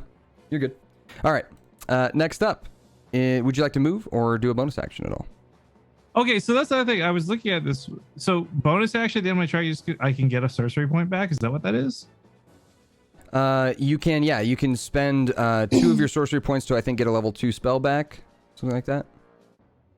Oh, I thought like. Wait. Okay, never mind. I think I read that backwards too. You might have. So basically, you can use sorcery points to regain those spell slots, so you can cast more spells. Wait, throughout so the what's my combat. bonus action then? You can do all kinds of stuff as a bonus action. There's let me look. Let me see what you have. All right, so if I'm looking at your character sheet here, for bonus action, Victor, you can loading. Yeah, so basically you can convert sorcery points to gain additional spell slots, or you can give up spell slots to give yourself more sorcery points if you want. So basically, okay. you can, if you want to expend a first level spell slot, you can gain 2 sorcery points back. If you want to give up one of your first level spell slots, you can get 2 sorcery point back, or you can use 2 sorcery points to get a first level spell back.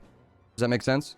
It's all on that chart. When you click on the sorcery point chart, it tells you what the conversion rate is. Okay. Well, I'll just reposition myself. I guess kind of up here. Alrighty. Between the bad guy and Crumb a bit. Perfect. And next up is, there's no more ghosts right now. They're still forming. So Maximilian is going to lean forward to Grog, and he's going to put his hand on Grog's shoulder, and he's going to say, "You have got this." And Grog, you have been inspired. I'm very inspired right now. Yes. So you have what's called an inspiration dice. You can use it when you attack. And if you feel like you're not going to hit, you can say, "Hey, Commander, I want to use my inspiration dice." And I'll roll an extra D8 and add it to whatever you rolled. So if you rolled like a 14, you're like, I'm not sure if that's going to hit. You'd be like, let me use my inspiration. I'll roll this. After the roll, I can say that? Yeah. Before you know what happens. So I can roll this D8 and add it and say you add an extra 2. You get 16 now. So maybe that is the difference. You know, that kind of thing. Was Maximilian not put off by me turning around when I feel the touch of my shoulder, glowing red eyes while I'm still raging? He doesn't seem to... You've seen this before? His eyes get kind of big, but he just nods his head. I nod back at him. All right. Korax and Atibity, you're up, and then Grog, you're on deck. Trunks, you're right after that. All right, I've been saving this for Leon. I'm going to use Witch Bolt on him. All right. So go ahead and roll the attack, and if it hits, you're going to be connected with him with a lightning bolt between the two of you. That's definitely going to hit. 16 will hit Leon. He's a very big target. So as you cast Witch Bolt, you connect both yourself and Leon with a lightning bolt between the two of you. Go ahead and roll the Witch Bolt damage. Oh my god. 14. It could be so much better. So, as you... How do you imagine your Witch Bolt looks? Why don't you tell me a little bit about how the spell looks to you? It's probably red crackling lightning with little sparks coming off of it. Nice. And where do you want to attach it on him? He's a big target, so I'll let you pick where you want it to be, like, stuck in him. His face. Which chin? Which of the 20 chins? I'll keep it PG. And how about right onto his temple, like between his eyes. All right. So it's right between his eyes as he kind of cross-eyed looks up at it, and then he gets shocked, and he looks at you now, and seems like he is focused now on you. As you do that, his forehead smoking with ghostly smoke. Antipode's turn. I guess there's no other ghosts to attack. I guess Antipode just goes right up to him and tries to hit him with what's it called? Deathly Touch. Alrighty. Let me roll. Nice. All right, definitely gonna hit. Go ahead and roll the damage. Nice. Nice. So that's going to be 8 damage as Antipode slashes Leon, and Leon now seems confused and angered like this has never happened before. He has never had this much problem. He is going to probably be pretty pissed on his turn. Grog, you're up. Okay. I have form of the beast's tail. Mm-hmm. Am I able to pop that while rage is going as well? Yeah. Because the reason I wanted to have it active is because it's a reaction. If a creature you can see within 10 feet of you hits with an attack roll, you can use your reaction to swipe your tail, roll a d8, applying a bonus to your AC equal to the number rolled, potentially causing the attack to miss you. So okay. I would like to have that active, but I don't want it to cancel out my rage or anything like that. No, that's fine. So Okay. we'll say that is the form of the rage that you took this time. Okay. So how do you imagine your tail to look? I mean, I know it's a scorpion tail, but... Yeah, I was thinking like a barbed one. You know, like those dinosaurs that have don't they have like a club on the end of their tail kind of thing? It's Hell like yeah. spiky. That's what I'm thinking. Yeah, it grows out, and that's the thing that kind of surprises Maximilian as he looks at it, kind of backs up a little bit. Okay. So there is a form of the beast's tail, a hit/DC. Do I need to roll that, or is that only when, just the form I've taken? Only when he attacks you. Got it. Okay, well in that case, I'm just going to use Great Axe to swing it. Leon again. Alrighty.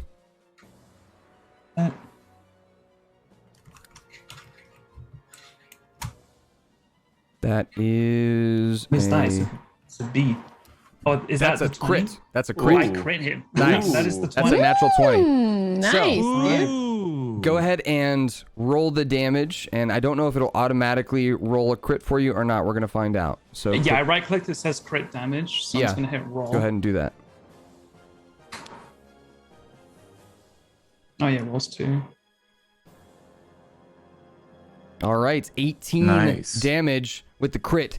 Comes down on the ghost, and Leon shudders as you lop off a big chunk of his ghostly belly, and you hear some moaning and groaning coming from inside. Oh no. All Okay. right. That is your attack. That's your first attack. You got another one. Yeah, I was going to say, we'll swing at them again, I think. Watch you crit again. Alright, let me roll this. I rolled off 17. 17 still hits. No. Oh, no. I see. Sorry. Yeah, that does miss. Okay. All right. So that's your second attack. Would you like to move? Bonus action? Moving's fine. No, all right. fine. Trunks, you're up. Okay. So question. I have under my actions, it says Channel Divinity Inspiring Smite. And it says after you deal damage to a creature with Divine Smite feature, you can heal people. Nothing says Divine Smite as far as abilities go. Is it Branding Smite that would do that? Divine Smite is a feature that you have as a paladin. So let me tell you where that's found. It should be under instead of the actions tab, it's probably features and traits, right? It's probably under features and traits, but let me look. It's like the basic paladin smite, and it is... Yeah, it is under features and traits. So if you, you go to your features and traits tab and then scroll down, it's below... Yeah, I'm on it. When you hit with a melee weapon, you can expend a spell slot to deal extra radiant damage. Okay. So you can decide to do that after I tell you that it hits. So you swing your weapon, and if it misses, you're like, okay, I'm not going to do that. But if it hits, then you're like, okay, now I want to smite. Got it. Okay. So, yeah, I guess I will do the Morning Star and roll to hit. All right, so go ahead and roll to hit, and then if you hit, we could do a smite. Oh, that's hitting. Oh, that's hitting. That's definitely going to hit. So now you can choose what smite you want to use. Do you want to use Divine Smite? Do you want to use Inspiring Smite? So I will. Oh, Inspiring Smite is an ability you have. So if you hit with Divine Smite, then you can heal somebody with the Inspiring Smite ability. Yeah. So I want to do Divine Smite, which also I guess does extra damage, and then I get to heal people. Okay, there's gonna be a lot of math here. Hey, that's... So I deal 2d8 extra radiant damage, plus 1d8 for each spell level higher than first. I don't know if that applies to me, that second part. Okay, so should I just start off by rolling Morningstar damage? Roll Morningstar damage. Yep, start with that. Ah, frick. Hey, 5's still not bad. You're getting a bunch more damage in here with the radiant damage. Right, so how do I roll that? So now go to your spells tab. Okay. And actually, I guess it's not in your spells tab. Sorry. In the bottom left, where it has the D20 icon, click on the D20 icon, and then click on the D8 twice. So click, and then hit roll. Okay. And so that'll do 2d8. And then you said you get an extra 2d8? Well, it said, I don't know if that applied to me. It said, let's see, you get plus 1d8 for each spell level higher than first. I don't know if that applies. Okay, all right. That wouldn't apply here. Okay. So you got the 2d8 there, and then you can distribute temporary hit points to creatures of your choice within 30 feet, which can include you. Total number of temporary hit points equals 2d8 plus 5 divided among the chosen creatures however you like. So go ahead and roll another 2d8, same as we just did before. Whoo boy. So we did 10 radiant damage to him, which is doubled to 20 because it's radiant damage. And then you got 12 plus 5, so you got 17 HP that you can dole out to your allies right now. All right. Crumb, what's your health? I think I'm at 9. Out of how many? 14. Okay, so let's get Crumb to full. Okay. Now we have 12 left over. Let's see. What is other people's HP? Because I would like to... I'll spend 5 on myself. How about? All right. So that's... I'm 37 out of 50. I'm 17 out of 32. Okay, I'll give... Victor's half HP. Yeah, I'll give 7 to Rifkin. That'll be all of it. All right. My man. So go ahead and heal yourselves up that. I know it's temporary HP, but I'm not really caring about that too much right now. The difference is temporary HP is kind of like a shield, which you can't heal it back. So in this case, I don't really, it doesn't matter that much for that. But if you guys want to practice it, you can go to your HP in the top right. And then instead of healing yourself for however much he told you in the temporary HP line, you can click that and you can add the temporary HP there. And it's like a shield. So would that'd be like if you get overhealed or something like that? Yeah. So you could give them a shield on top of their max HP. Yeah, they're like gold hearts, I guess somebody said if you're a Minecraft person. Got it. Yeah. All right. So with that is Trunk's turn, which leads us to Leon. Leon is going to float here, still staying in melee with Grog. And he is going to whip his chains out. You're noticing Leon is like leaking out of his stomach where Grog stabbed him, out of his chest where he had the guiding bolt hit him, and out of his forehead onto his nose and like kind of down into his mouth. This like ghostly goo coming from where the witch bolt is currently stuck inside of him. And he is going to take 2 chains from inside of his cloak and whip them out in an area of effect, which would only affect Grog and Trunks here. So Grog and Trunks, I need you to both roll me dexterity saving throws to not be hit by the whips here. Oh, balls. Oh, no. All right, both so of us. Oh, jeez. Both are going to fail there for a total of... That is 11, 15 damage to both of you. As the chains wrap around you. You are also considered restrained. So the chains wrap you up. To show you that you're restrained, I will mark your tokens with X's. Does my tail have any effect here? It does. Go ahead and roll me your reaction attack. Okay, so just form of the beast's tail, that +6 one. Okay.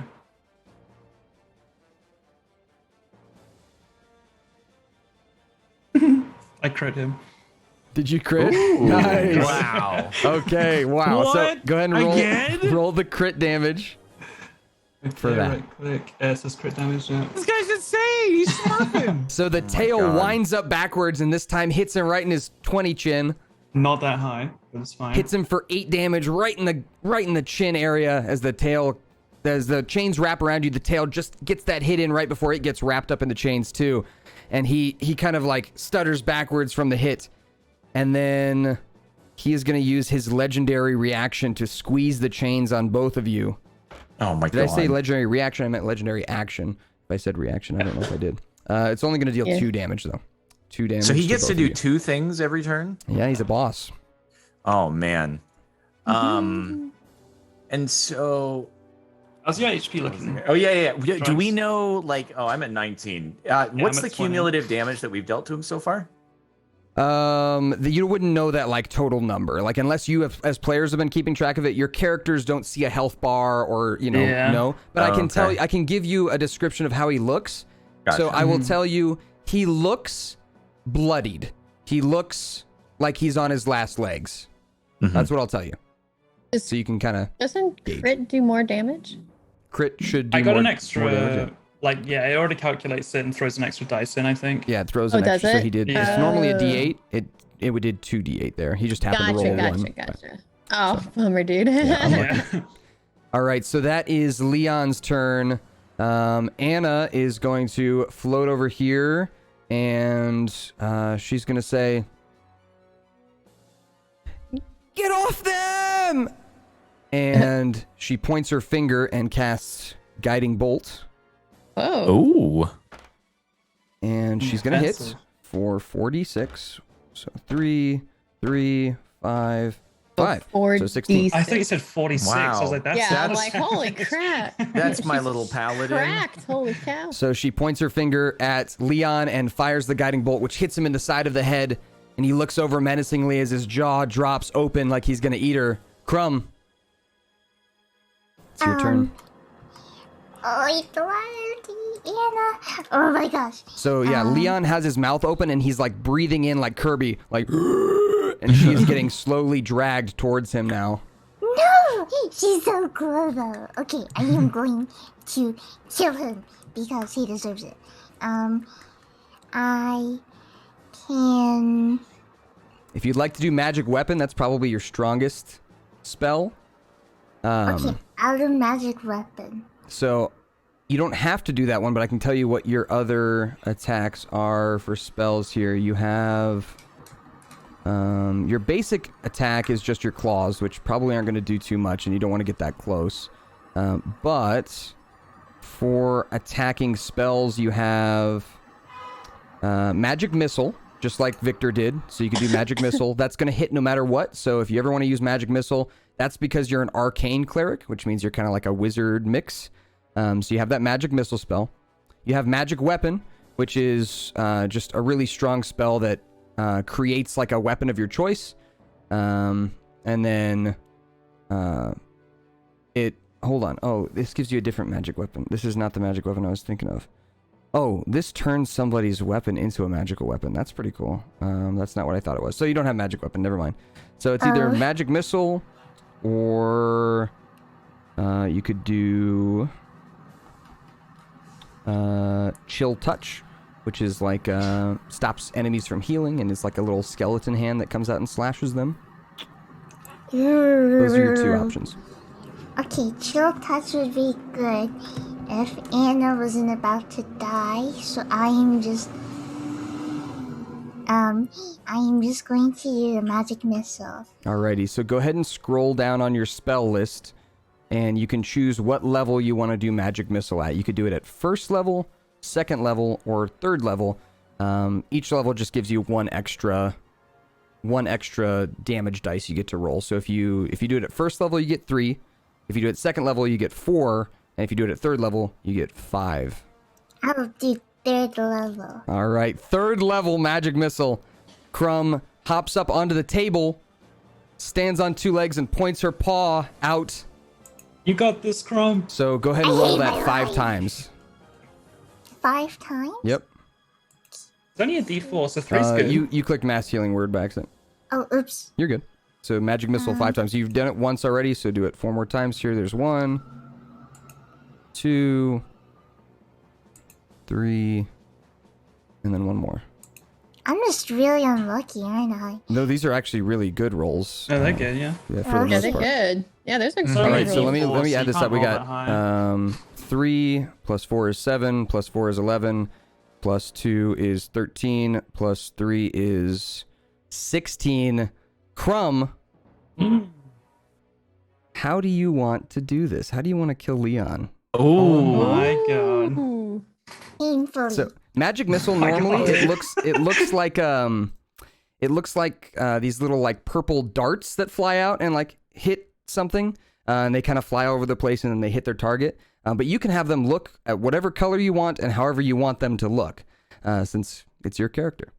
So Ooh, I want them all to look like a team, and I want them to be all the rainbow colors. all right. So 5 colors of the rainbow split into like tiny little versions of Korax, Victor, Grog, Trunks, and Crumb yourself. As you fire them all out, these tiny little versions fly forward like superheroes and hit Leon right in the chest where Trunks hit him with the guiding bolt, and they fly right through Leon as he pops like a balloon. With the power of friendship, we have power of defeated Leon. Yeah. The chains unwrap themselves from Grog and Trunks, and the library goes quiet except for the flickering sounds of the candles, and that's where we'll pick it up next time. All right. Neat. Good job, Remember everybody. to- Crumb. Yay. Way to go, Crumb. That was teamwork right there. You guys all kicked that We thing's did it. butt. Can we remember to do a long rest after this? I was You're gonna gonna have to- say, like, when Oh, are we yeah, getting that'd a be long great. rest? So yeah, you're gonna have to find a spot. You'll have to talk with Maximilian and Annabelle and see if you can find a spot to rest. Which the library might be a good spot for you. Okay. Oh, also, I had a question. Yes. Because I kind of forgot about the actions or attacks per action after my first turn. If you do like a spell and the fancy stuff, are you not able to do the 2 attacks with that? You totally are. You just can't use the spell again twice. So if you smite once, you can't smite twice in a turn. Oh, so I could have done like another swing of an axe or a morning star. Did we not do that? I had a lot of I stuff didn't do. going I on. didn't do it after the first turn. I never ended up doing it again. Oh, I see that. Yeah, you had Morningstar hit and then damage, and then we moved on, didn't we? Okay. Yeah. So yeah, you totally could have. Yep. Oh, For okay. future reference. Next time. Good to know. Good to know. It's fine. Crumb got to do the finishing hit. I think Yeah. that I'm works just out. curious for future stuff. Yeah. Yeah. No, that's good. Okay. So that ends up with episode 3, and we are gonna level you guys up as well. So we're gonna level you up to level 6. So that'll give you guys some new abilities and things Ooh. like that. Where do you Does do that that? have any effect to So me? if you guys would like to do that now, we can. All you do is go up to the top right of your character sheet, and if your chat box is hiding it, you might have to put the chat box away. And it's this icon that looks like a hammer hitting an anvil. The top right of your character sheet. Everybody hit Go to that thing. builder. It says "Go to Builder." Oh, and then select level 6. Okay. Yep. And then if you go to your class there, it says level, and it should say level 5. Just hit the drop down menu to level 6. Cool. And then if you scroll down, there may be some options Oh, for you yeah. to pick. You There's may a new have some thing choices you need to make. So for example, Grog Misty escape. Would needs it like Steal notify Soul. me? If you scroll down on your paladin thing, does it tell you if there's anything you need to? There would be a I have blue exclamation mark. There would be a blue And it says exclamation sixth Oh level no, there was underneath nothing. Okay. Yeah. Check and see. You may have something. So if you look at your abilities there, they all should have like different names, like extra attack or whatever. And it should say underneath it when you got that, like what level you got it. So you may have gotten something at level 6 that it didn't notify you of. Bend So luck. if you look, it should have like an ability, and it should say under its 6th level if you got it at that level. But otherwise, the only other thing we got to do is for Crumb and Korax and Victor, well, and Trunks, I guess. All of you. Yo, I can bend luck. This is sick. All of you, we just need to pick another spell. I think you each get like 1 or 2 new spells to add to your spell list as well. So It's just a 3rd level any level you want, or whatever. you can add it whatever level. Could be your max level or whatever level you want to do. So everyone make sure that you hit the drop down menu for the thing that says level. Hit the drop down, and do level 6. I can actually show you on my screen here on the stream here. Let me. Dude, this is sick. Misty Escape is sick. There are some very cool abilities at level 6. I turn invisible when I get hit. Damn. All right. So how do I know if I can add another one? So when you scroll down, there should be a blue exclamation point. If I there's saw- not, it looks like you don't have one. No, I don't have any blue exclamation points. Okay. All right. So you should be good then. All you need to do is add another spell, which to do that, I'm going to pull up Crumb's character sheet here to make it a little easier. So under class, we hit the drop down to level 6. And then, Jordan, if you're looking at my screen on stream here, there is a little drop down menu that says spells. I'm on that. So you hit that, and then you scroll down, scroll all the way down to where it says known spells. And hit the plus. And then it should say prepared spells, something out of something. Should give you like a number. And that means that you... 2 out of 5. Okay, so we need to learn you 3 new spells. So of that, there's so many options, right? So like for Crumb, I know I picked out your spells, but there might be something that you want that I didn't pick. And there might have been something I picked that you don't want. Like I picked it for you. So it's up to you, Crumb. We can go through these and I can just kind of give you ideas of what they all are. But there's so many of them that it might be easier for you to tell me what you want Crumb to do. Like, what do you want Crumb to be good at? Or like, what kind of spells do you want Crumb to know? Do you want her to know more supportive spells? Or should she learn a new damage spell?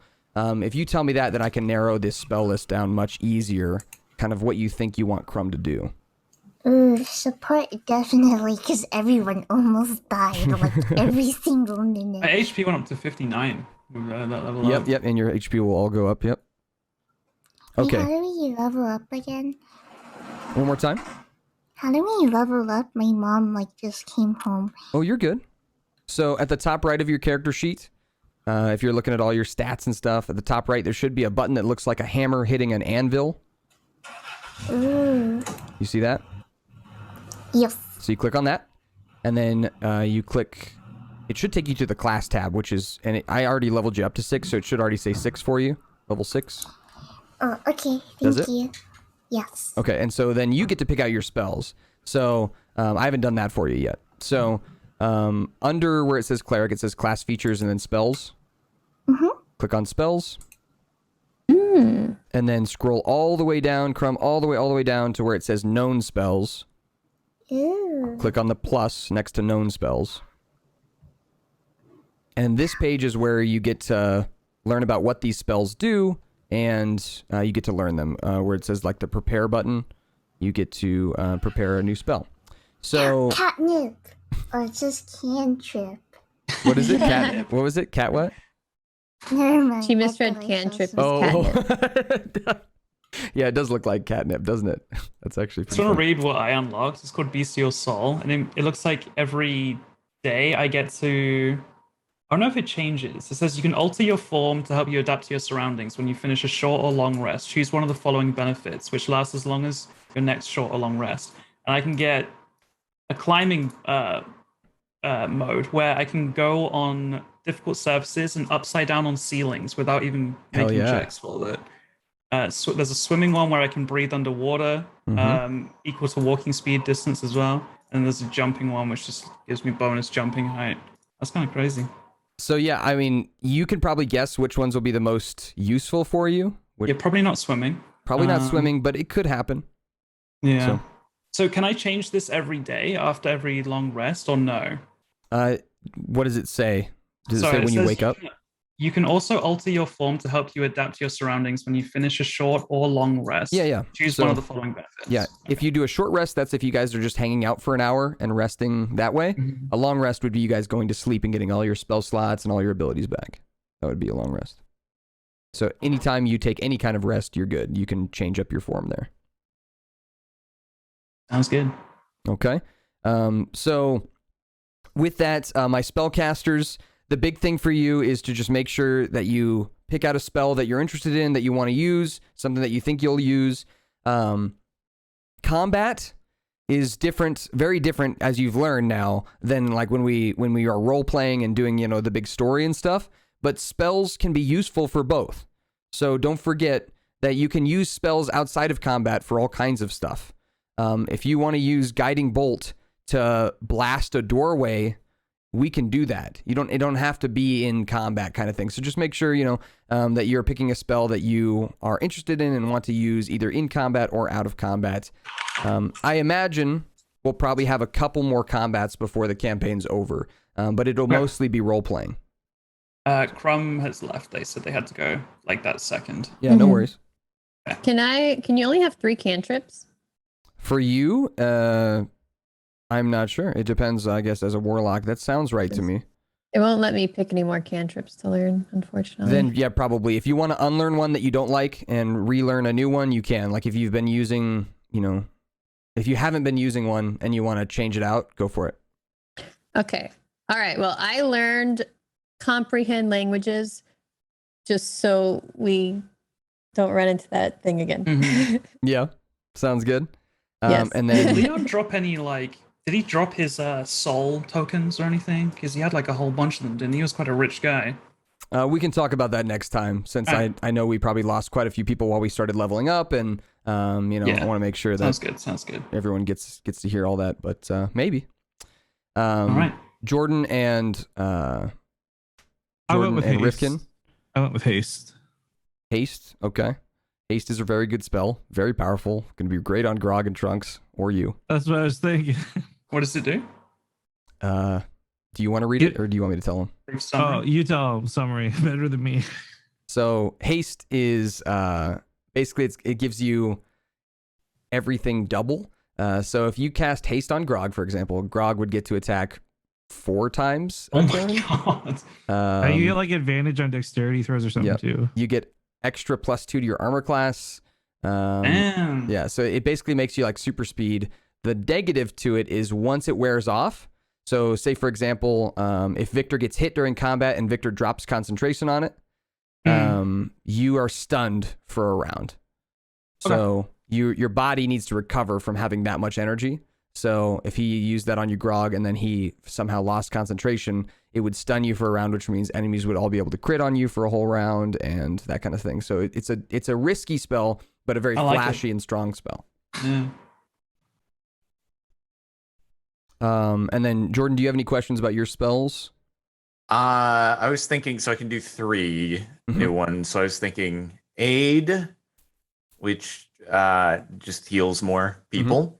And then Thunderous Smite does a lot of damage. And then I don't know for the next one. It's, you know, like I said, it's kind of totally up to you, because it's your almost your personality coming through your spells too. So what do you think Trunks would pick? You know, that's what I would usually ask the question of.